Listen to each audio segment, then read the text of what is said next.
नमस्कार दोस्तों, मेरा नाम है हिमांशु राज और मैं स्वागत करता हूं आपका अपने YouTube चैनल हिम स्क्वाड में। दोस्तों, आज हम लोग पढ़ेंगे अर्थ के बारे में। अर्थ यानी कि हमारी पृथ्वी, जिसमें जिसको प्लैनेट ब्लू और ग्रीन प्लैनेट भी बोला जाता है। देखो, यहाँ दो टर्म यूज होता है। एक प्लैनेट ब्लू इसे यहाँ पे जो पानी की मौजूदगी है उसके कारण इसको प्लैनेट ब्लू बोला जाता है, और इकोसिस्टम के कारण इसे ग्रीन प्लैनेट बोला जाता है, ग्रीन प्लैनेट। और वर्ल्ड अर्थ डे ये 22 अप्रैल को मनाया जाता है, 22 अप्रैल को मनाया जाता है। ये याद रखेंगे, बहुत सारे एग्जाम में ये पूछा जाता है। हमारे अर्थ के नज़दीक का तारा सन है, और सन के बाद अगर कोई तारा नज़दीक है तो वो है प्रोक्सिमा सेंचुरी, जो कि 4.28 लाइट ईयर दूर है पृथ्वी से। सूर्य से दूरी के आधार पर तीसरा ग्रह है हमारा अर्थ।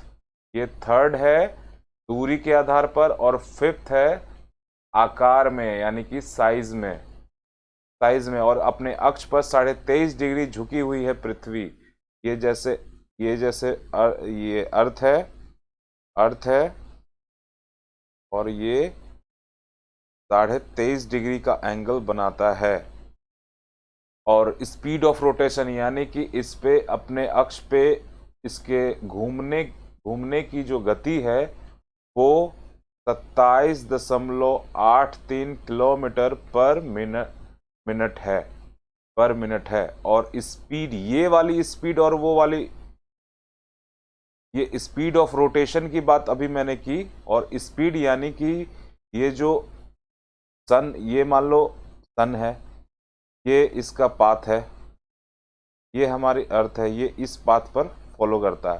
तो ये इस पे मूव करने की जो स्पीड होगी, ये स्पीड 29.8 किलोमीटर है।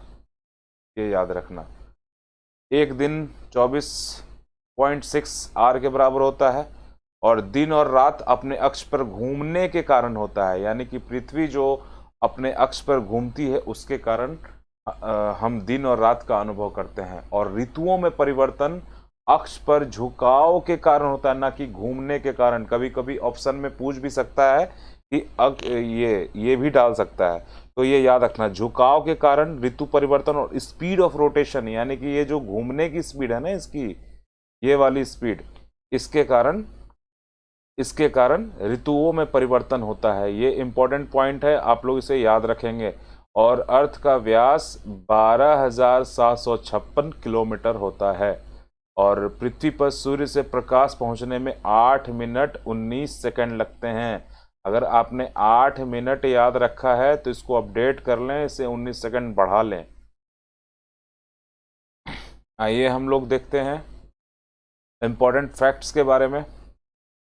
इम्पोर्टेंट फैक्ट्स में आज हम लोग पढ़ेंगे अपसौर यानी कि एफेलियन, उपसौर देखेंगे, फिर संक्रांति देखेंगे जिसमें कर संक्रांति और मकर संक्रांति होती है, और इक्विनॉक्स देखेंगे। देखो, अर्थ में होता क्या है,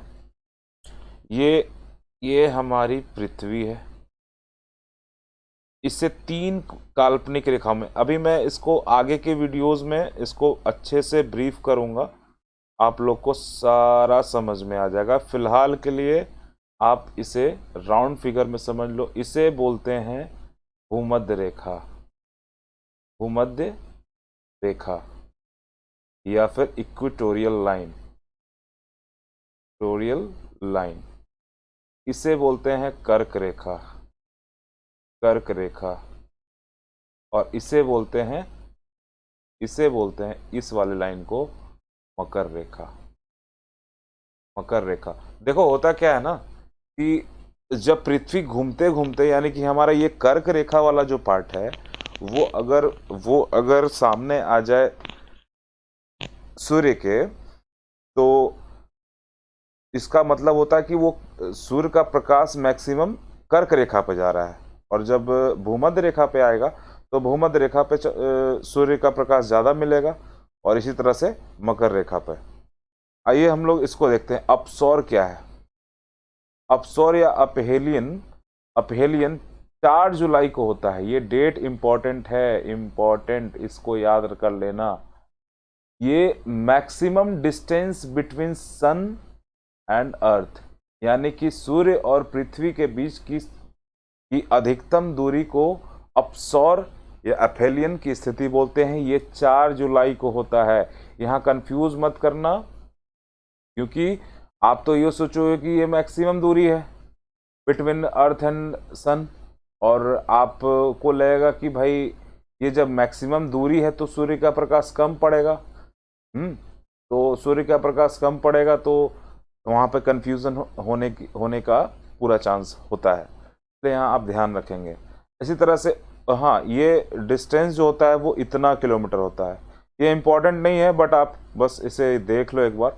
5.21 करोड़ किलोमीटर, ये इम्पोर्टेंट है, ये डेट।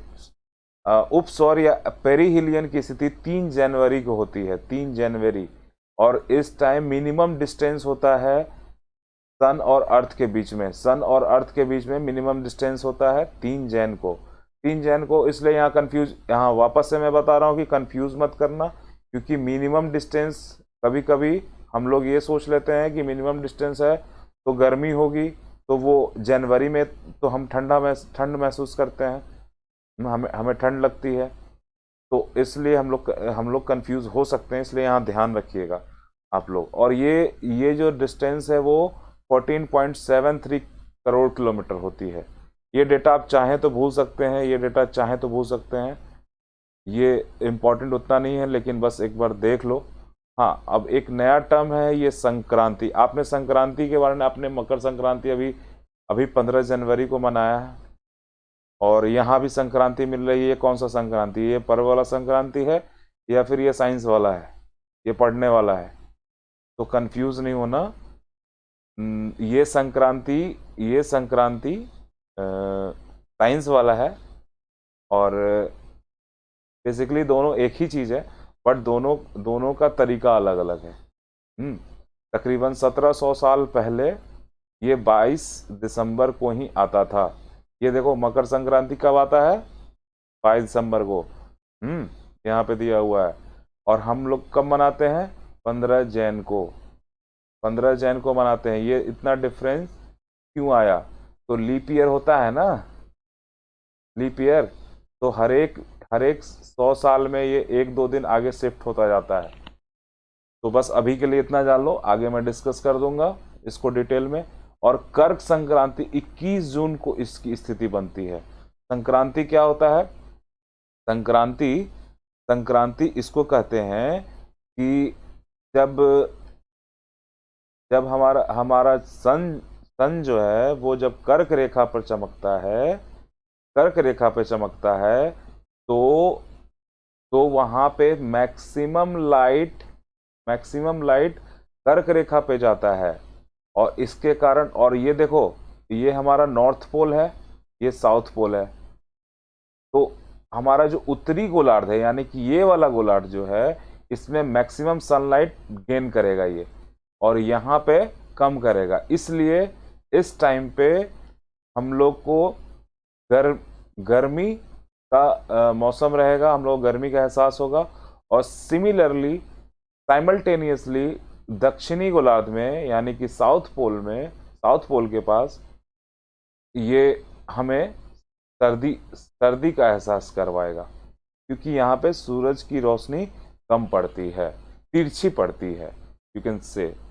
एंड ये दोनों का डेट यहाँ पे याद रखेंगे, कर्क और मकर संक्रांति का। मकर संक्रांति 22 दिसंबर को और कर्क संक्रांति 21 जून को।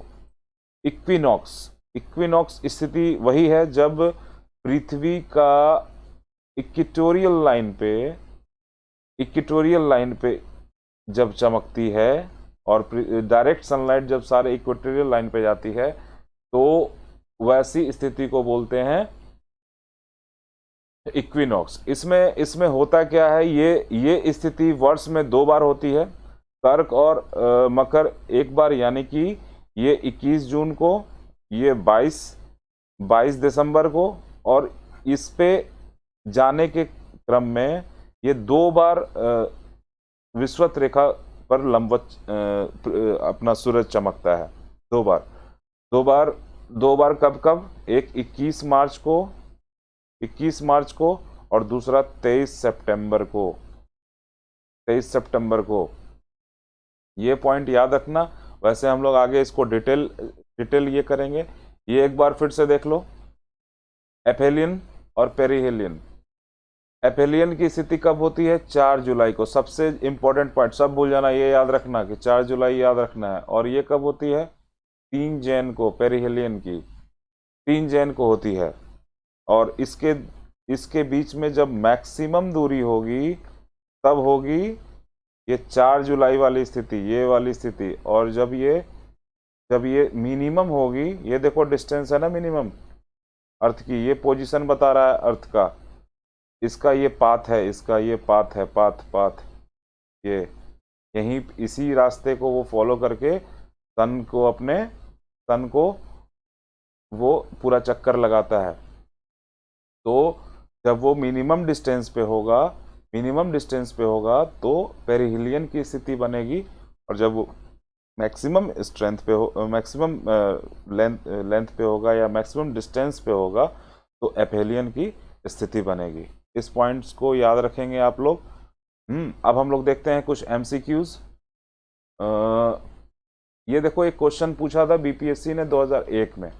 पृथ्वी परिभ्रमण करती हुई प्रति मिनट करीब करीब कितनी दूरी तय करती है? तो इसमें जितने भी ऑप्शन दिए हुए हैं ये सारे गलत हैं। और इस क्वेश्चन को बीपीएससी ने डिलीट कर दिया था। लेकिन यहाँ ये क्वेश्चन यहाँ इसलिए मैं बता रहा हूँ कि मे बी कि यही क्वेश्चन और यही ऑप्शन है। बस आपके पास एक ऑप्शन ई भी हो सकता है कि 5वां ऑप्शन इनमें से कोई नहीं का भी रहता है।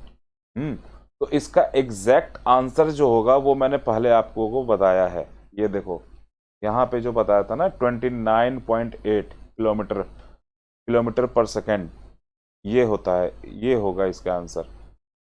29.8 किलोमीटर पर मिनट पृथ्वी को सूर्य की परिक्रमा करने में लगते हैं लगभग। इसका आंसर बी होगा। और इसी तरह से नेक्स्ट देखते हैं हम लोग। सूर्य का प्रकाश पृथ्वी पर पहुंचता है लगभग 5 मिनट में नहीं, 6 मिनट में नहीं, 8 मिनट में, हो सकता है 10 मिनट में नहीं। तो ये जब बीपीएससी ने 2019 में जब ये क्वेश्चन पूछा था, मैक्सिमम लोग इस पे मार के आए थे, लेकिन वो गलत बीपीएससी ने आंसर ये माना था। क्यों माना था? क्योंकि 8 मिनट 19 सेकेंड टोटल लगता है। मैंने पहले स्लाइड में ये चीज़ आपको बताया है। पृथ्वी परिभ्रमण करती हुई प्रति मिनट करीब करीब कितनी दूरी तय करेगी? ये वही क्वेश्चन रिपीट है, वही 29.8 किलोमीटर इसका आंसर होगा। तो थैंक्स फॉर वॉचिंग दोस्तों, धन्यवाद मुझे सुनने के लिए। मेरा नाम है हिमांशु राज और आप इस चैनल को लाइक और सब्सक्राइब, अगर पसंद आया हो तो लाइक और सब्सक्राइब करना ना भूलें। हम लोग नेक्स्ट वीडियो में हम लोग पढ़ेंगे टॉपिक मून के बारे में। तो अगला टॉपिक काफ़ी इंटरेस्टिंग होने वाला दोस्तों। Stay tuned. धन्यवाद मुझे सुनने के लिए।